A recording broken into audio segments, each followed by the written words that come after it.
Apakah kita sebagai seorang muslim itu kemudian disunahkan untuk kemudian membaca surat Al-Kahfi setiap Jumatnya?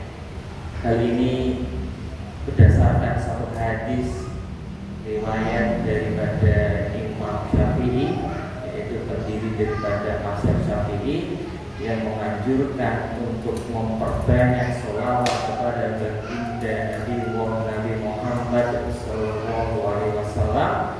Di samping itu dia juga membaca surat Al-Kahfi pada malam Jumat dan siangnya karena memang terdapat anjurannya.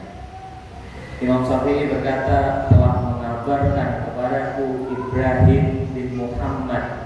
Ia berkata, telah menceritakan kepadaku Abdullah bin Abdurrahman bin Mahmar bahwa Nabi Muhammad SAW bersabda, perbanyaklah membaca sholawat kepadaku pada hari Jumat.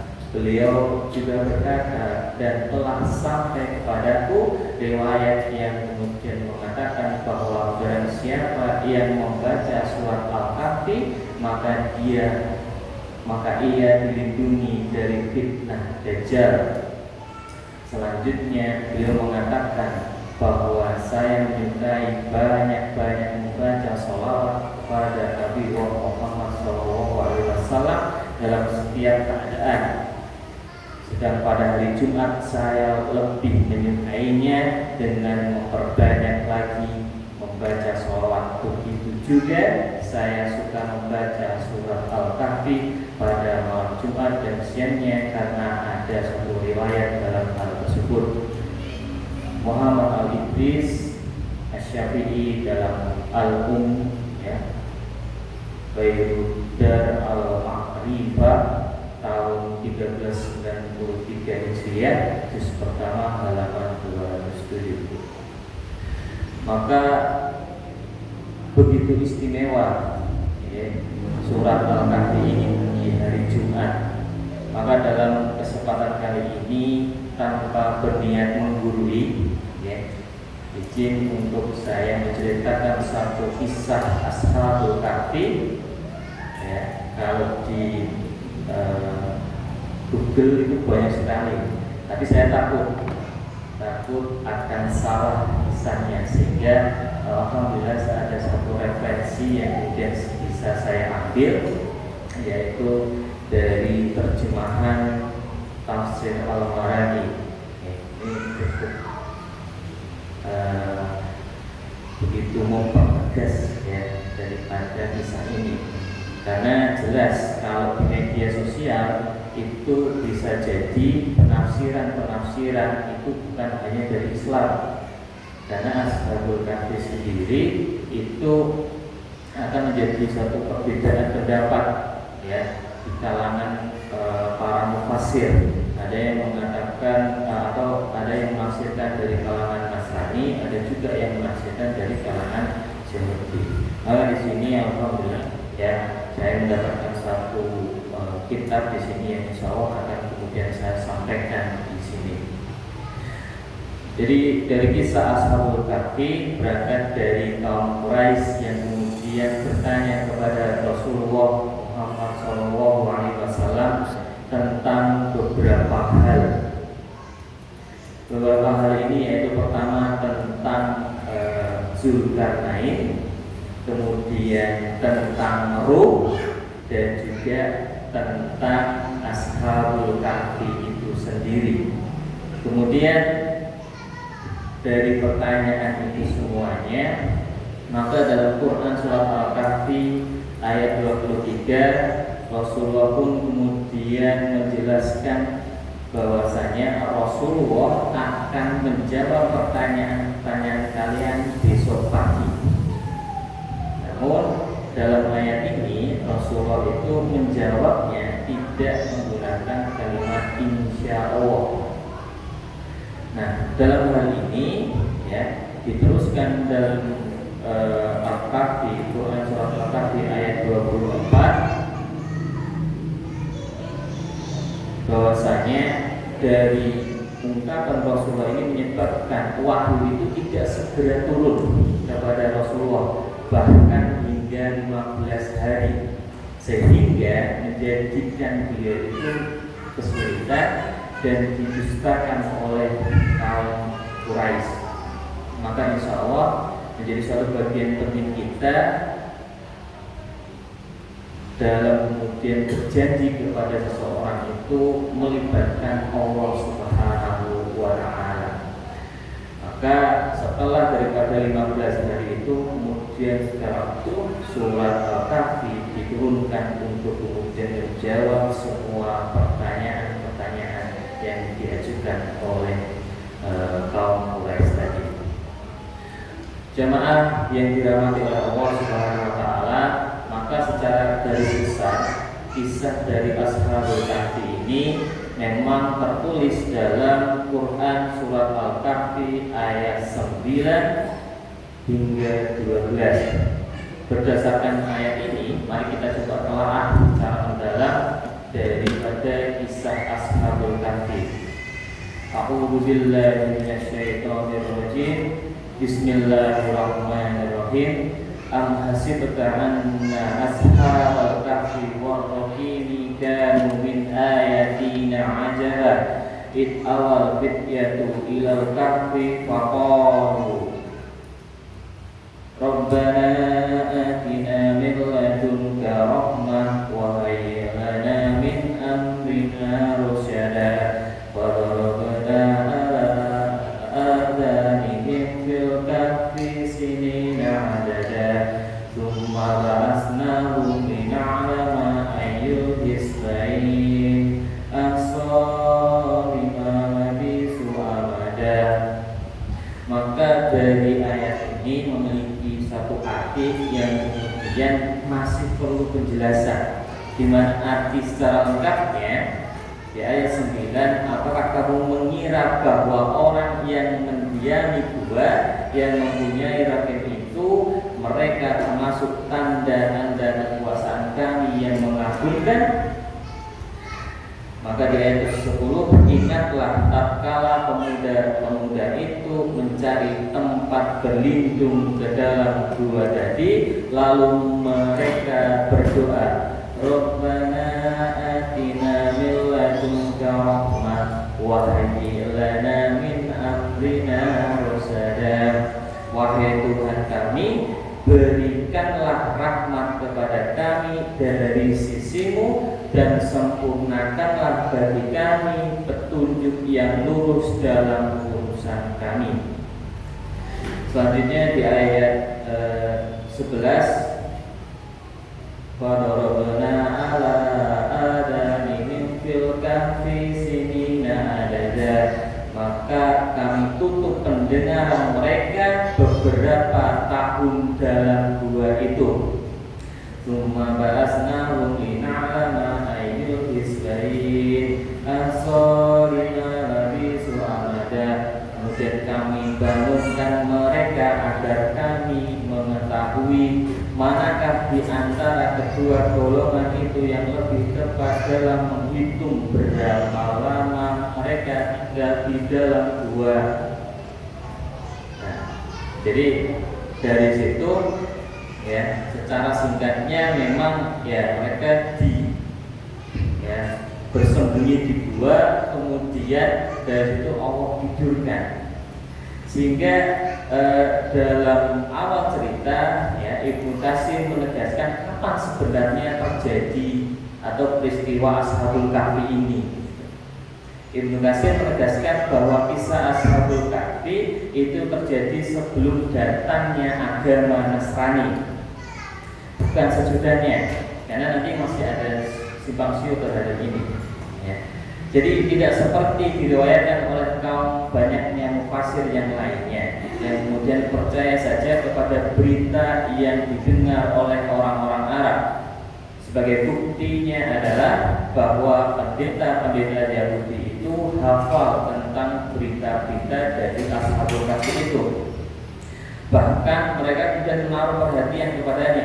Menurut riwayat yang diriwayatkan oleh Ibnu Abbas, pernah seorang kaum Quraisy itu mengirim satu delegasi ke suatu pendeta Yahudi di Madinah supaya mencari suatu informasi untuk kemudian menguji Rasulullah. Mereka kemudian berpesan kepada para Yahudi itu supaya menanyakan kepada Rasulullah tentang berita para pemuda itu. Berita itu tentang Nabi Zulkarnain dan tentang Nuh termasuk Ashabul Kahfi. Hal-hal itu merupakan bukti besar bahwa semua berita tersebut dihafal di kalangan ahli kitab dan bahwa itu semua terjadi sebelum atau adanya daripada agama Nasrani seperti itu. Bahkan ada yang mengatakan ya sebelum Nabi Isa sendiri. Ya. Sehingga kisah daripada Ashabul Kahfi ini memang penting untuk kemudian kita pahami bersama, karena ini juga berkaitan dengan pemuda, termasuk kegiatan di sini itu juga dimotori oleh pemuda-pemuda luar biasa ini seperti itu, insya Allah. Nah, jadi ada secara lengkapnya dari permulaan tadi, maka dalam tafsir Maragi ini juga kemudian diterangkan satu kisah, itu singkat daripada penghuni daripada Ashabul Kahfi tadi yang berangkat ini. Jadi ada orang-orang kalau di sini tertulisnya Nasrani. Jadi kalau tadi Ibnu Katsir itu mengatakan bahwa terjadi sebelum agama atau adanya agama Nasrani, kalau di sini di tafsir Maragi itu malah sebaliknya, ya. Konon ada orang-orang Nasrani telah melakukan suatu kesalahan besar dan raja mereka pun berbuat durhaka. Mereka kemudian menyembah patung-patung dan memaksa rakyatnya untuk kemudian menyembahnya. Raja kemudian mengeluarkan suatu perintah yang kemudian mengandung ancaman agar ya hukum siapa saja yang kemudian melanggarnya. Ada beberapa pemuda yang kemudian terpandang di kalangan kaumnya, yaitu termasuk kalau di riwayat lain dikatakan anak-anak pejabat seperti itu. Jadi dari beberapa kalangan kaum terpandang ini atau orang-orang pejabat ini, ketika diperintahkan untuk menyembah berhala tadi, itu malah memberontak, ya, atau tidak patuh kepada rajanya, ya, rajanya atau sekarang yang mungkin presiden lah seperti itu, ya. Dan kemudian dari perlawanan itu, ya, ternyata dari satu orang kemudian pemuda-pemuda yang lain itu kemudian saya sepakat dengan pemuda ini, saya tidak mau menyembah patung seperti itu. Akhirnya terkumpullah beberapa orang ini, ya. Dari beberapa orang ini kemudian, ya, raja tetap kemudian memaksa mereka seperti itu, ya. Tapi karena mereka termasuk kaum terpandang, ya, kaum pejabat tadi, sehingga kemudian mereka itu tidak langsung dihukum mati, itu tidak langsung dihukum mati, tetapi malah kemudian, ya, perhiasan mereka, pakaian bangsawan mereka itu kemudian dilucuti, diambil oleh tentara-tentara raja tadi seperti itu. Harapannya itu adalah mereka kapok, ya, sehingga kemudian mereka diharapkan menjadi rakyat jelata, rakyat biasa seperti itu.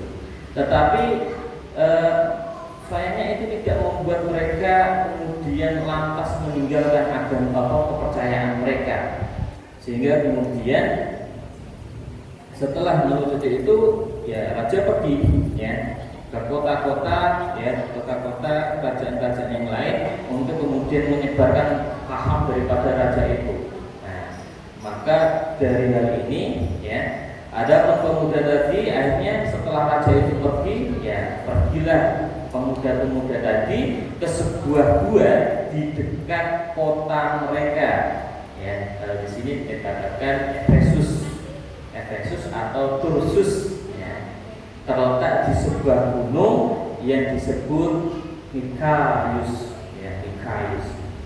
Di sana kemudian mereka ingin beribadah kepada Allah, sehingga mereka harapannya mereka tidak diserang oleh raja tadi. Raja tadi siapa? Nah, kalau di sini ditulis namanya Dakius, ya. Dakianus, maaf, ya, namanya adalah Dakianus, ya. Karena Dakianus ini termasuk raja yang kejam seperti itu. Kalau tidak patuh maka dibunuh seperti itu. Nah, dari situ ya, jadi orang ini ada yang mengatakan 7, ya, ada yang mengatakan 3, ada yang mengatakan 4, termasuk anjing, ya, seperti itu. Ada yang kalau daripada riwayat Ibnu Abbas itu mengatakan 7 orang seperti itu, ya.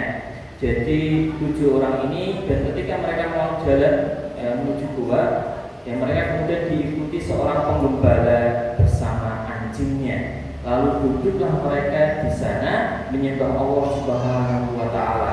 Di antara mereka ada seorang yang bernama Tamlika, ya, Tamliko, ya. Kemudian dialah yang kemudian bertugas membeli makanan dan minuman untuk mereka dan menyampaikan kepada mereka berita-berita tentang Dakianus, ya. Jadi sebagai intel, ya, sebagai intelnya. Jadi termasuk ke pasar membeli makanan, kalau ada informasi kemudian balik menginformasikan kepada mereka seperti itu, ya, kepada pemuda-pemuda tadi. Apabila dia kembali dari pelawatannya sampai kepada kotanya, maka pemuda itu, ya, tadi Dakianus tetap mencari pemuda-pemuda tadi, ya, mencari pemuda-pemuda tadi seperti itu, ya. Harapannya tadi sudah dilucuti, ya, mereka sadar, tetapi Dakianus ini terus mencari seperti itu, sehingga kemudian persembunyiannya ini itu tidak ditemukan, gitu, ya. Lalu diberitakan kepada mereka itu, sehingga kemudian mereka ini menangis karena ketakutan, ya, karena saking diburunya tadi pemuda-pemuda tadi seperti itu. Kemudian Allah menutup mata mereka, lalu mereka pun tertidur. Setelah itu Dakianus ingat kepada mereka, lalu mengancam bapak-bapaknya, sampai orang tuanya diancam, ya, sampai orang tuanya diancam. Kalau tidak menghadirkan daripada mereka atau mengatakan di mana persembunyian mereka, maka raja akan membunuh daripada bapak-bapaknya tadi. Sehingga orang tuanya itu juga ketakutan seperti itu. Akhirnya, ya, singkat waktu, ya, dikasih tahu, ya, tentang atau di mana pemuda-pemuda tadi.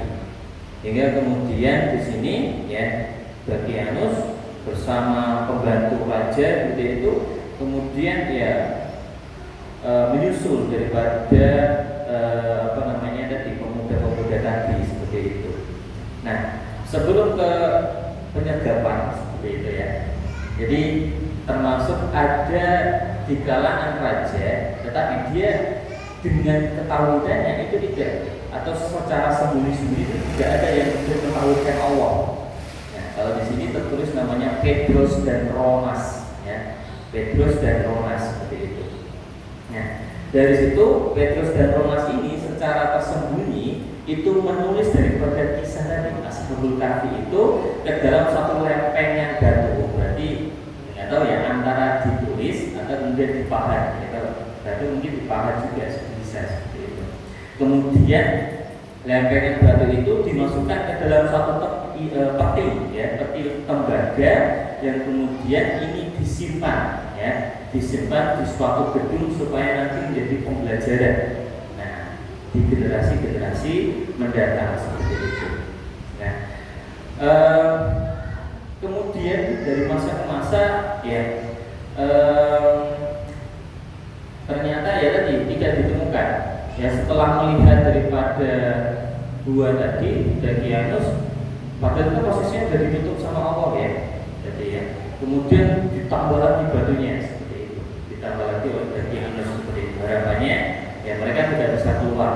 Tapi seiring waktu, sejalannya waktu seperti itu, ya, ternyata, ya, tidak terjadi apa-apa dan Raja Dakianus tadi malah, ya, meninggal seperti itu, ya.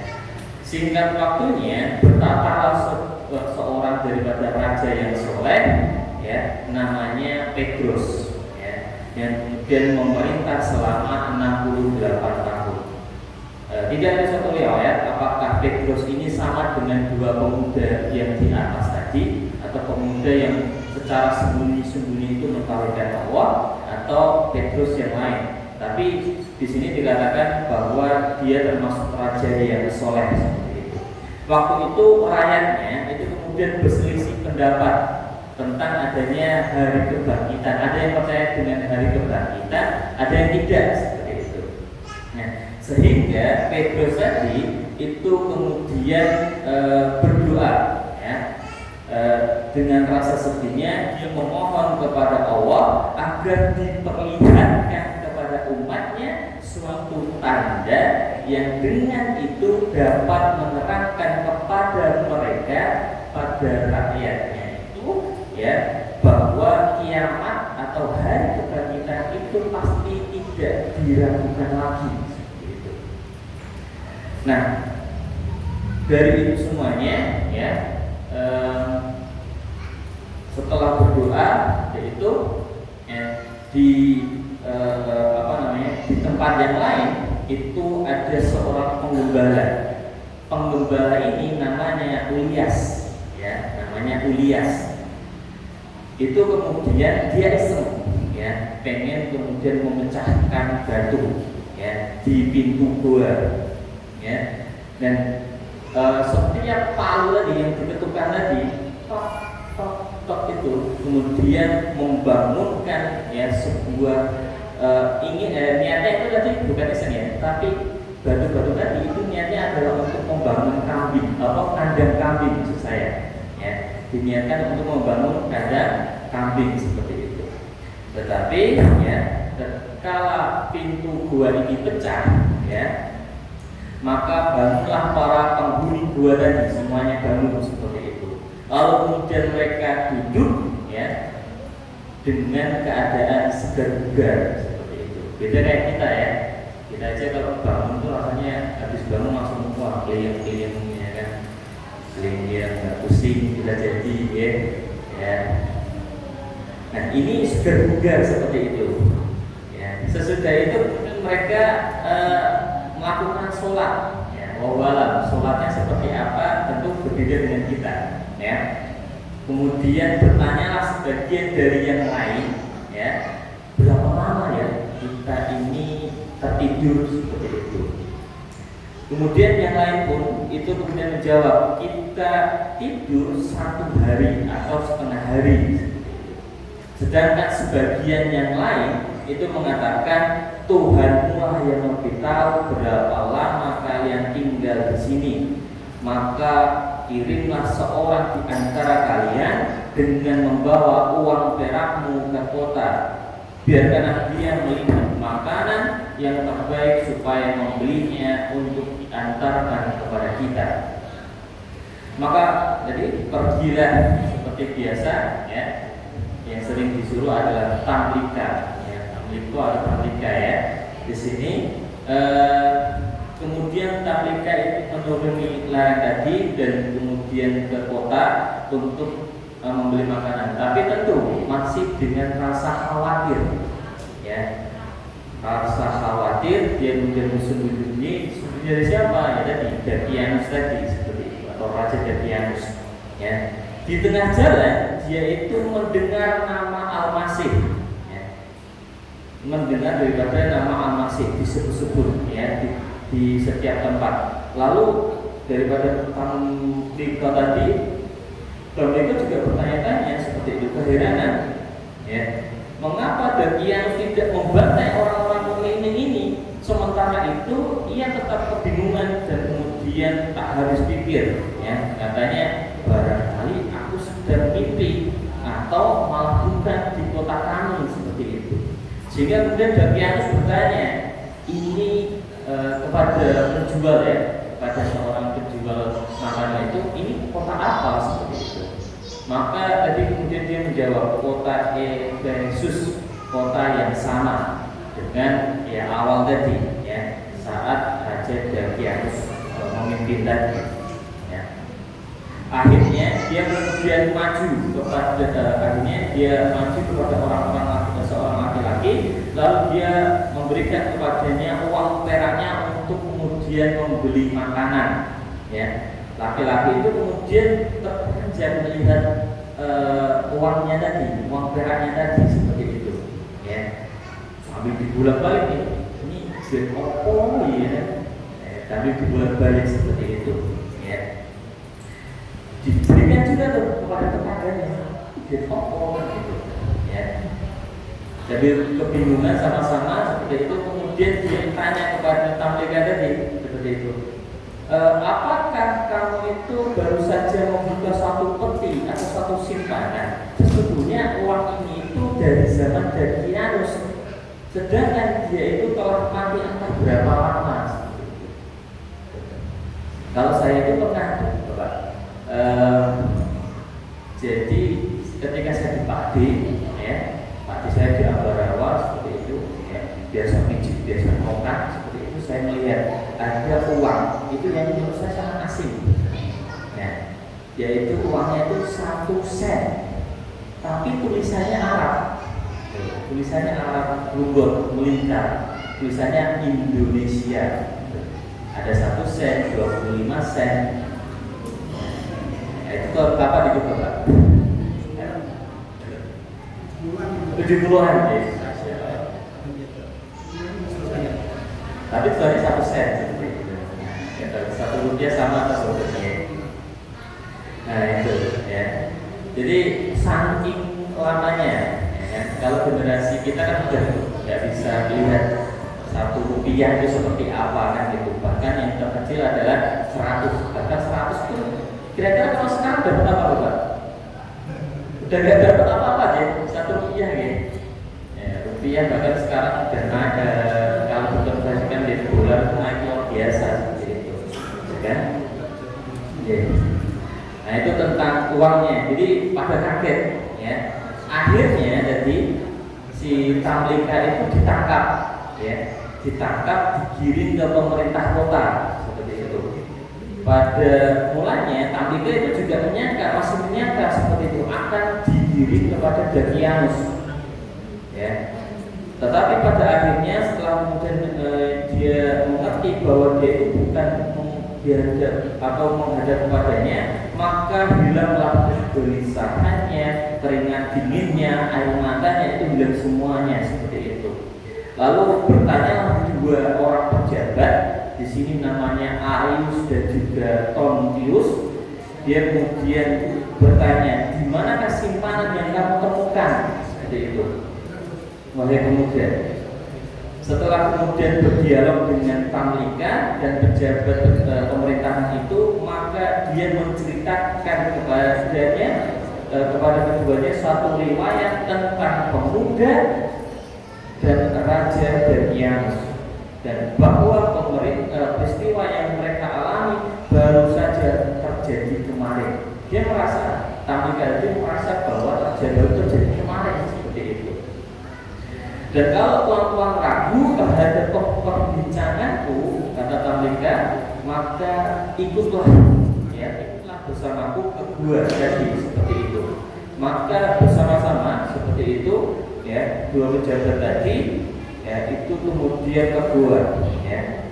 Jadi dari itu semuanya, ya, termasuk di hadapan gua itu Tamlika juga berjalan sambil menceritakan kisahnya, ya, kepada termasuk kawan-kawannya seperti itu, kisahnya dengan kawan-kawannya.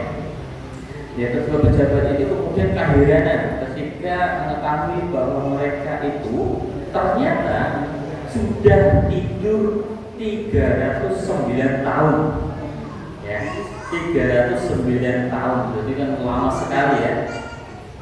Bahkan kalau Muhammadiyah itu sendiri aja baru 100 tahun kan ya. Ini sudah 309 tahun seperti itu, ya. Dan bahwa mereka dibangunkan kembali untuk menjadi suatu tanda kekuasaan ilahi bagi umat muslim atau umat manusia. Kemudian tadi salah satu pejabat itu masuk ke dalam kerajaan dan dilihatnya sebuah peti tadi ya, peti yang dibuat oleh Petrus dan Ronas tadi seperti itu kemudian peti tembaga itu dibuka dan di situ ada tertulis kisah daripada pemuda dan bagaimana mereka lari dari Dakianus karena ingin menyelamatkan keyakinan dan agama. Lalu oleh Dakianus gua mereka tutup dengan batu. Setelah kemudian Arius, pejabat tadi dan kawan-kawannya melihat ini, maka tersungkurlah mereka bersujud kepada Allah Subhanahu wa Ta'ala. Lalu mereka kemudian kirim sebuah surat kepada raja dan segera datang agar Tuhan dapat melihat tanda kekuasaan Allah tentang pemuda yang dibangkitkan setelah tidur selama 309 tahun.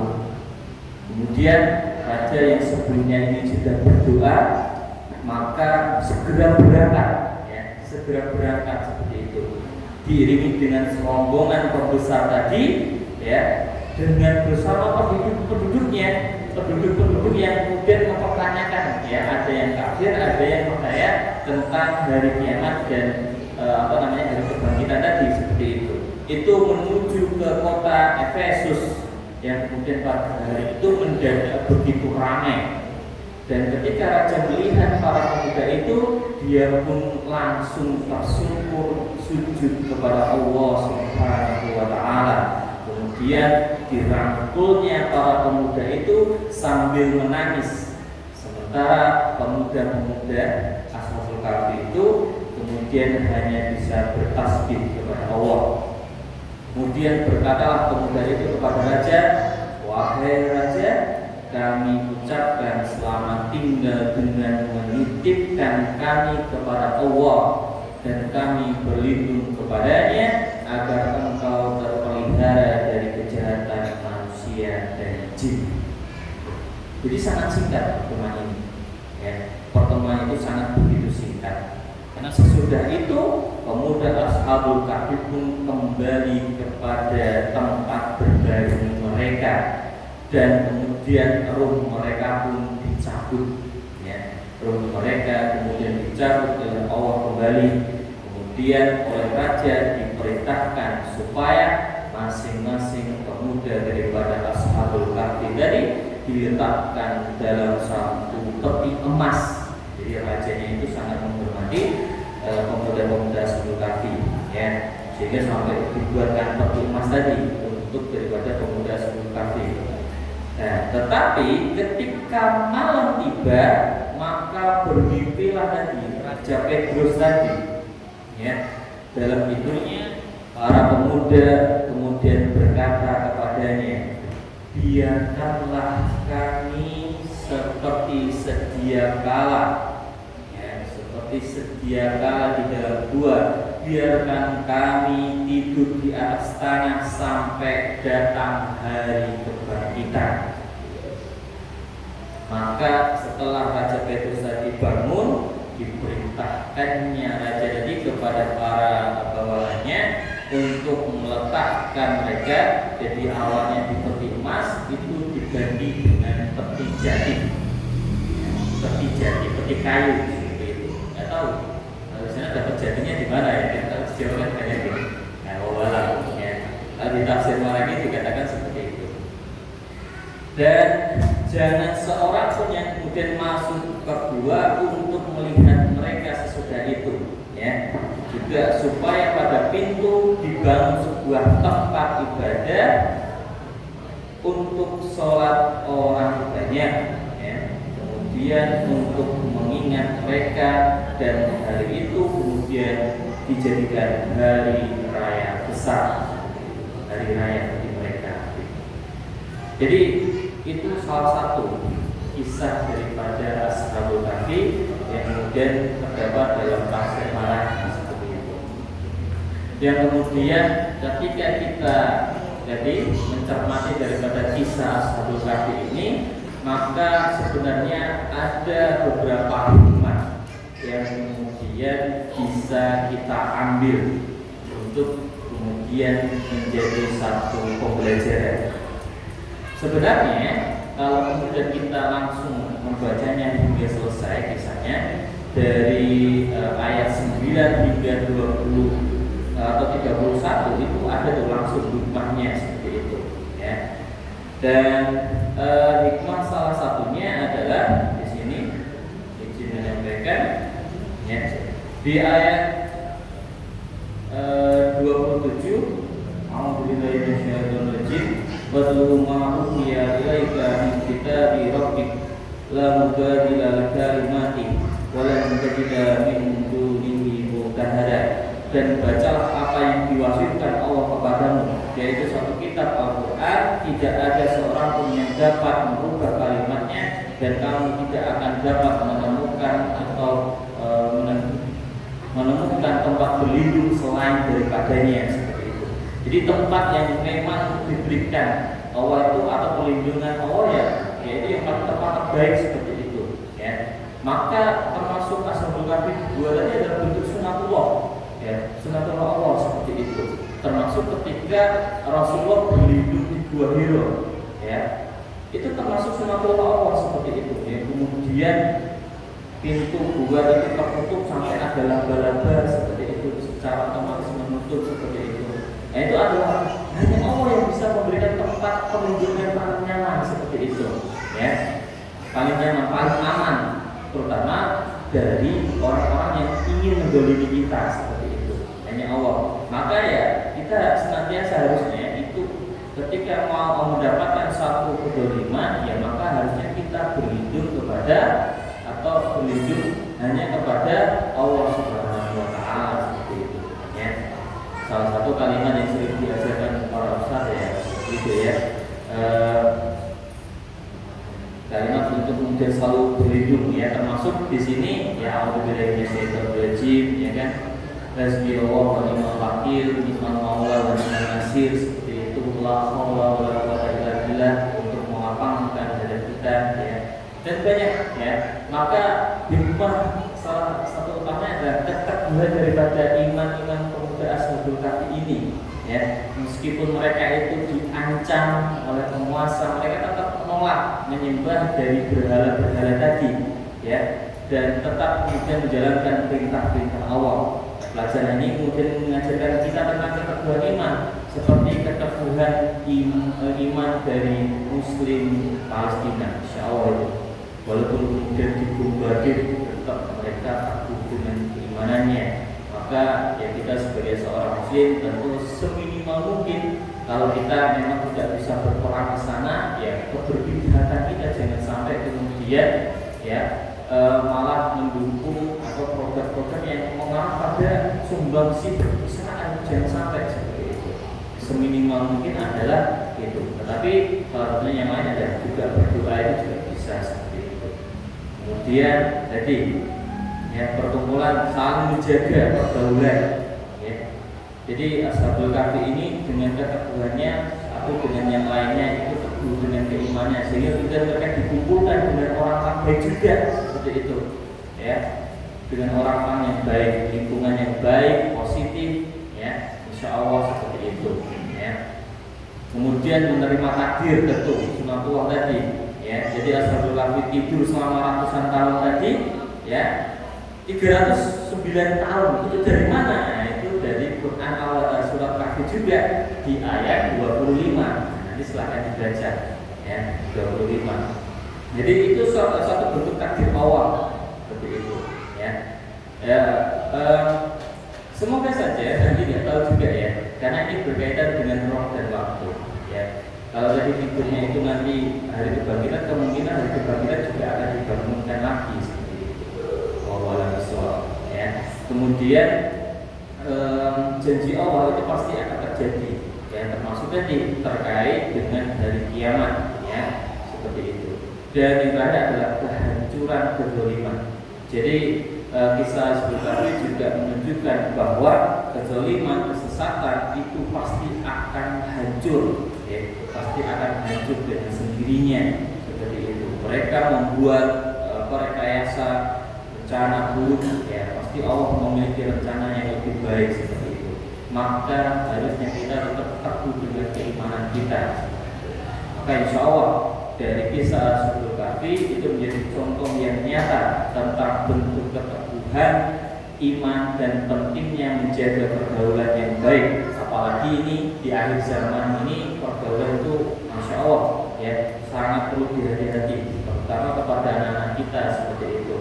Yang sepuh-sepuh insya Allah sudah berada di masjid, dan ini salah satu tempat yang paling aman, paling nyaman seperti itu. Tetapi banyak pemuda yang sekarang itu jarang ke masjid seperti itu. Maka ya berangkat dari diri kita, mengajak lingkungan kita, saudara kita ajak untuk kemudian ke masjid, untuk kemudian memakmurkan masjid, sehingga nantinya Allah akan memakmurkan kita dan keluarga kita. Amin ya rabbal alamin. Maka demikian sedikit yang kemudian saya sampaikan. Semoga mendapatkan satu keberkahan dan manfaat dari apa yang kemudian saya sampaikan. Billahi fi sabilillah wa Wassalamualaikum